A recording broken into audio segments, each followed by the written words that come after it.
उत्तराखंड सरकार के सहयोग से संचालित ग्रामीण उद्यम वेग वृद्धि परियोजना के तहत कांडा के पांजी रोड में विकास आजीविका स्वायत्त सहकारिता समिति की वार्षिक आम सभा का भव्य आयोजन किया गया। कार्यक्रम में मुख्य अतिथि के रूप में पहुंचे स्थानीय विधायक सुरेश कड़िया ने भाग लिया और क्षेत्र की महिलाओं से सीधा संवाद किया। वार्षिक आम सभा को संबोधित करते हुए विधायक सुरेश कड़िया ने कहा कि स्वयं सहायता समूहों और सहकारिता मॉडल के जरिए ग्रामीण क्षेत्र की महिलाएं आज स्वरोजगार, आजीविका संवर्धन और स्थानीय उत्पादों को बढ़ावा देकर आत्मनिर्भरता की नई मिसाल पेश कर रही हैं। उन्होंने कहा कि महिलाओं का यह अनुशासन और समर्पण यह साबित करता है कि वे न केवल अपने परिवारों की आर्थिक रीढ़ हैं, बल्कि विकसित उत्तराखंड के निर्माण की सबसे मजबूत नींव हैं। विधायक गड़िया ने प्रधानमंत्री नरेंद्र मोदी के आत्मनिर्भर भारत के संकल्प और मुख्यमंत्री पुष्कर सिंह धामी के नेतृत्व का जिक्र करते हुए कहा कि सरकार की जन कल्याणकारी योजनाओं से ग्रामीण अर्थव्यवस्था को नई गति मिल रही है। उन्होंने कहा कि आज मातृशक्ति केवल योजनाओं का लाभ लेने तक सीमित नहीं है, बल्कि विकास की इस यात्रा का नेतृत्व कर रही है। इस अवसर पर संस्कृति एवं कला साहित्य परिषद के सदस्य हीरा सिंह करमयाल, मंडल अध्यक्ष दरबान बिष्ट, ब्लॉक प्रमुख दीपा देवी, सविता नगरकोटी,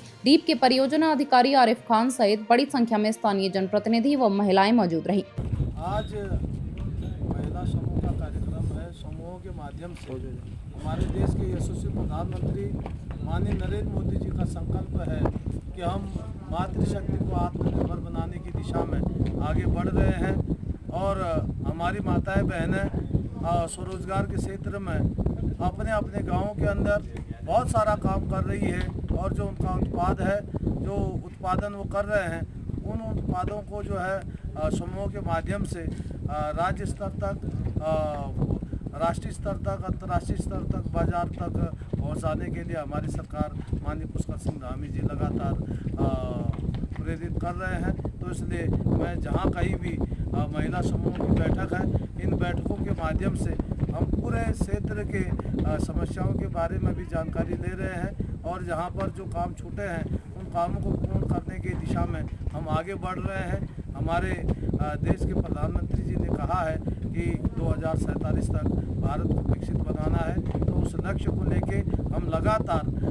गांव-गांव और घर-घर जाकर लोगों को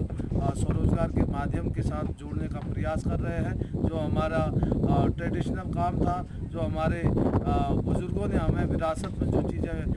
दी थी, उन चीज़ों को आगे बढ़ाने के साथ नए उत्पादों को भी आगे बढ़ाने में हम लगातार प्रयासरत हैं। तो इसलिए मैं सभी माताएं बहनों को बहुत बधाई, शुभकामनाएं देता हूं और अपने देश के यशस्वी प्रधानमंत्री माननीय नरेंद्र मोदी जी का और माननीय मुख्यमंत्री पुष्कर सिंह धामी जी का धन्यवाद करता हूं।